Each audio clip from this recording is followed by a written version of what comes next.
Hey everyone, welcome back to my channel and welcome back to another review of Drag Race UK. So today's episode is Snatch Game, and it was a good Snatch Game, y'all. So starting the episode off, of course, Vinegar has just got eliminated and the girls walk back into the workroom, and immediately Miss Vivian starts coming for Something Wong about how, do you think that next time you're gonna take my advice? And Something Wong's, absolutely, yeah, I'm gonna take your advice, girl. No problem. So, Miss Something, moving forward, are we maybe going to listen to some of my advice?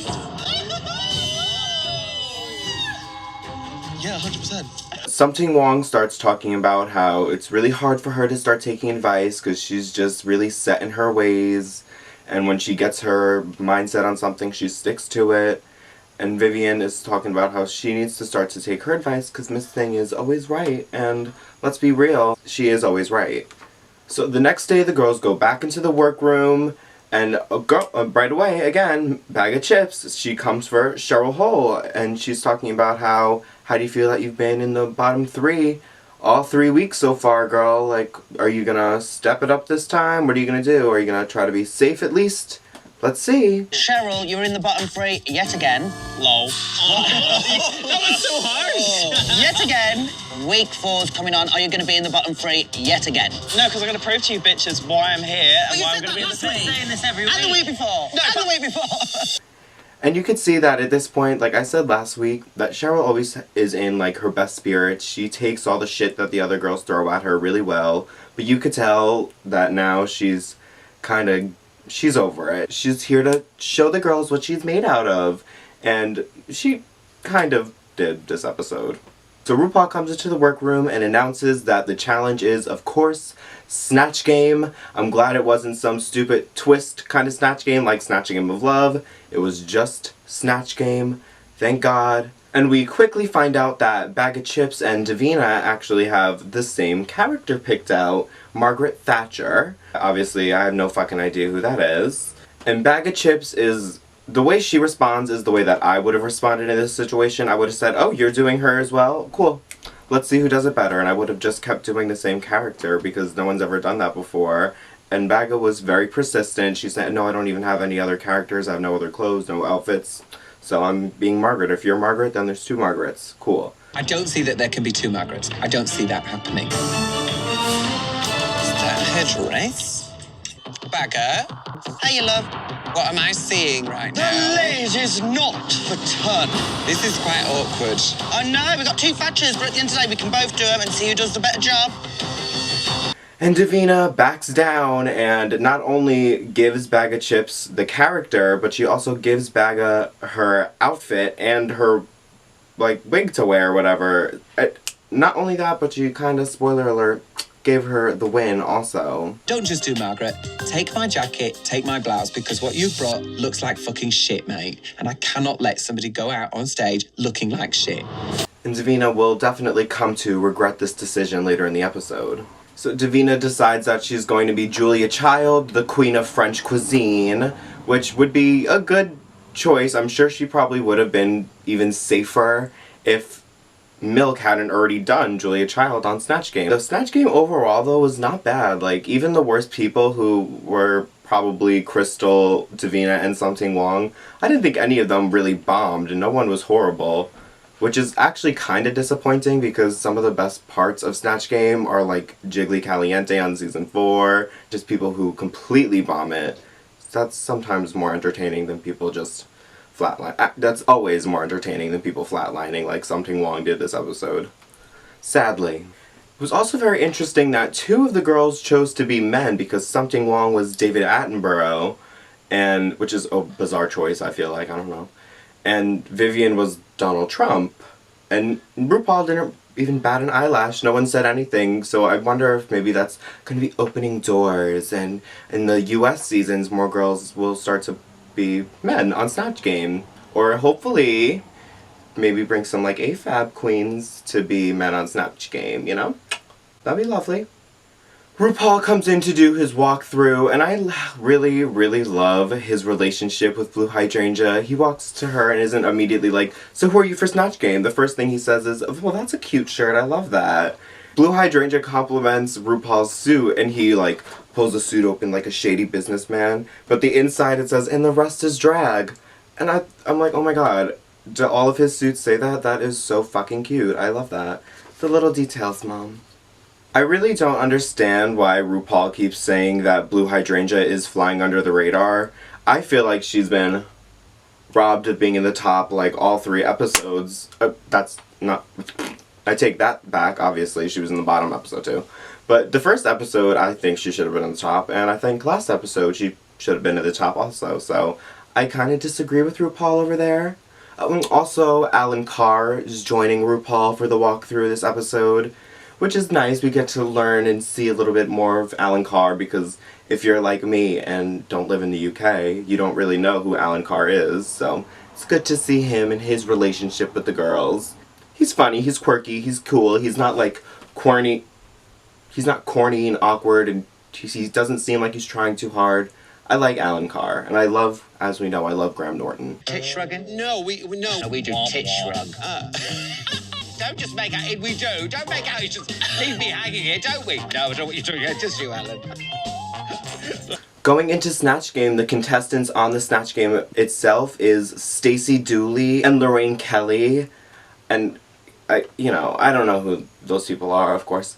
But I love the name Stacey Dooley. I think she's like a law investigator or something, and she was on Dancing with the Stars.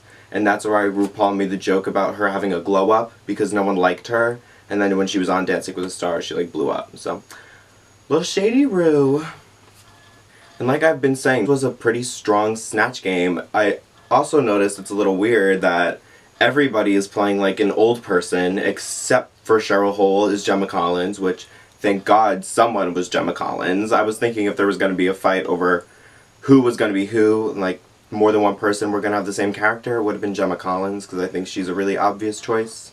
Saying that though, Cheryl Hole was like, okay, I definitely think she could have done more with it, but you know, it was good. It was Gemma.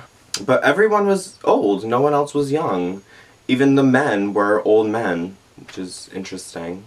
So I guess from what I've gathered, the woman, Margaret Thatcher, I guess that she was like, you know, the Donald Trump of the UK or whatever. I love the fact that Bag of Chips had like right contacts in and kind of did it like a possessed devil or something. That was, you know, a cool take on it. I'm sure Davina wouldn't have thought of something like that. So I'm glad we got to see it. All tea, all shade. Prime Minister Maggie Thatcher. Thank you, bring on Brexit. And, you know, as for Crystal, you could tell that she tried her best, and she wasn't horrible, but she had, like, the one good joke, as RuPaul pointed out during deliberation. She had the one good joke about syphilis, which wasn't even that good of a joke. I think that they laughed a little way too hard at that, honestly. And then Blue Hydrangea, I feel like the common consensus online right now is that her joke, she didn't really have jokes, per se. She was just very vulgar and as an old woman, but it wasn't like, you know, intelligent vulgarity. It was just spewing vulgarities.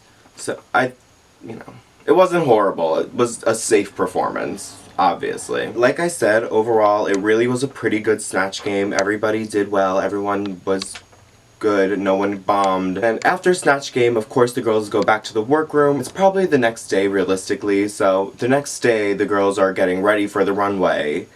And Blue Hydrangea starts to talk about how gay marriage is still not legal in Northern Ireland, where she lives.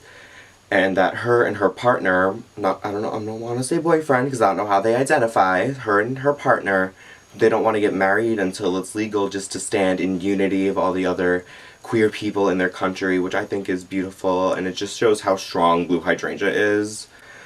She is definitely going to be like ultimate fan favorite of this season. It's pretty clear, and I'm right there with everybody else because I'm a huge Blue Hydrangea fan. Moving on to the runways. First up is Blue Hydrangea, of course. And her look is...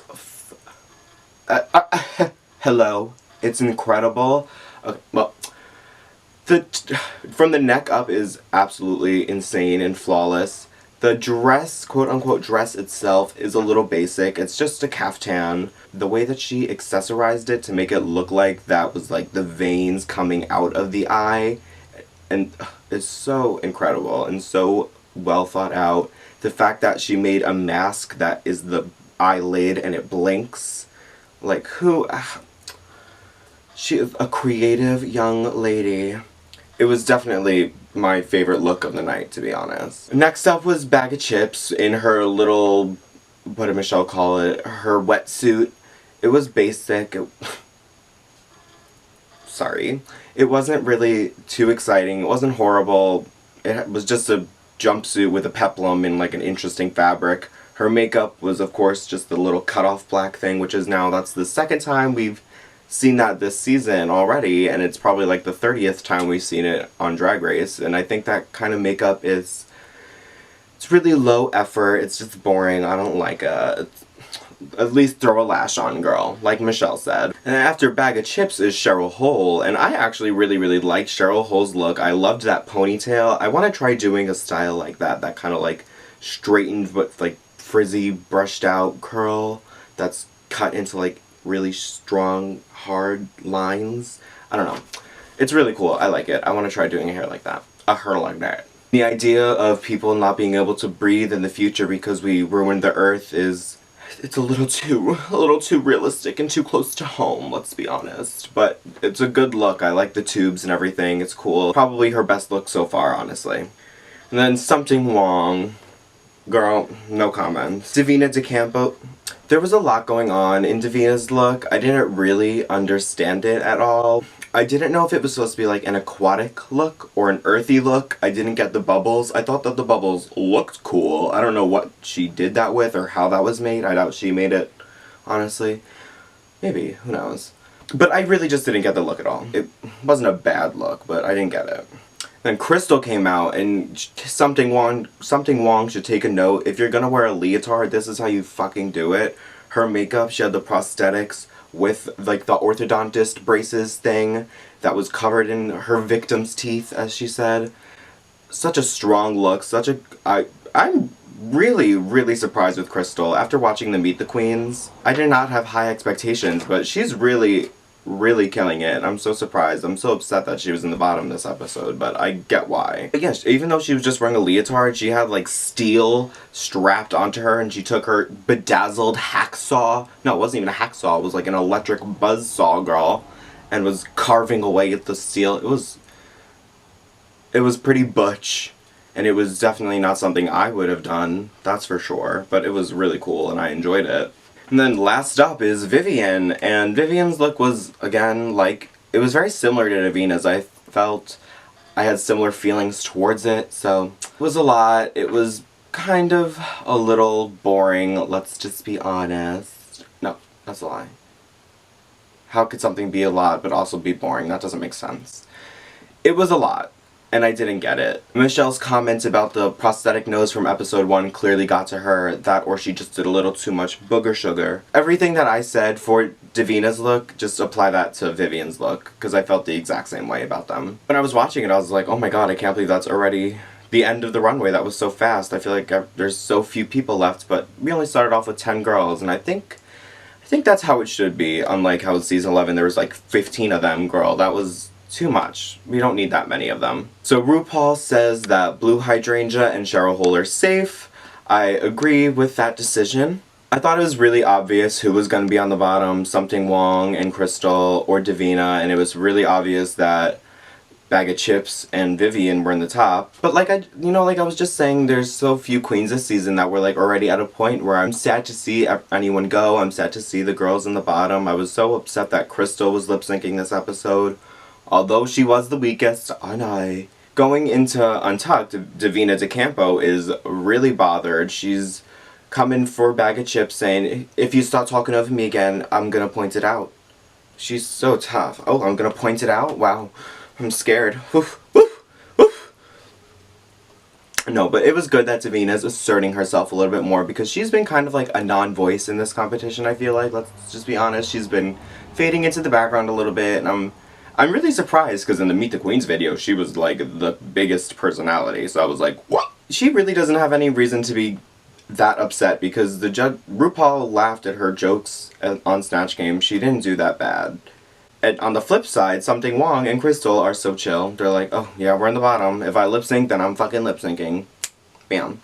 Crystal and Something Wong are in the bottom, and RuPaul decides that, much like season 7, we're gonna have a double winner for the Snatch game. Vivian and Bag of Chips both won the Snatch game and both get a second badge, which I think is interesting. I really thought that they would have had like a second tier prize, but no, they're just gonna collect the badges, okay, which I'm sure the badges will be sold at DragCon next year. Let's be real. And the lip sync song is the Spice Girls' Spice Up Your Life. I'm surprised they waited so long to use this as a lip sync song. And as for the lip sync, I thought Something Wong, honestly, her dancing and her body movements, it fit the song better than what Crystal was doing, because Crystal was kind of spooky and kind of slutty, but it's not really a spooky, slutty kind of song, so it didn't really fit. But she really committed to it, so I think that's why she was saved. Also, the fact that Something did worse in Snatch Game and lip sync last episode. Okay. I'm sad to see Something Wong go. I was a big Something Wong fan, like I've been saying this whole time. I've been like following her on Instagram for such a long time, so when I heard she was on the cast, I was so excited. Crystal is safe, Something Wong goes home. I don't remember what her little outro was when she walked off the stage, so I'm sure it will not become a t-shirt, whatever she's... But next episode is going to be a girl group challenge. I'm really excited because all the UK girls keep talking about how they're all live singers. So I'm excited to see how this one goes, except I think it's like Baga and Vivian and Crystal on a team, and Vivian's the only one that sings. So we'll see how that turns out. Hopefully Crystal and Baga are not like in the bottom. Oh my god, I'd be so upset. Oh my god. But I'm really excited for this next episode because the girls have been talking a lot about how they all are live singers, so I'm excited to see this. So make sure you stay tuned for next week's episode, and make sure that you subscribe to my channel. Make sure that you go and follow me on Instagram. Give this video a like, or if you didn't like it, go ahead and dislike it. I'm a big boy, I can handle it. And make sure that you leave a comment, tell me what you thought, tell me how you think about my flat hair. I know it's ugly, I don't like this hair, I'm not happy with it, you don't have to tell me. Oh no. But anyway, again, thank you so much for watching, I love you.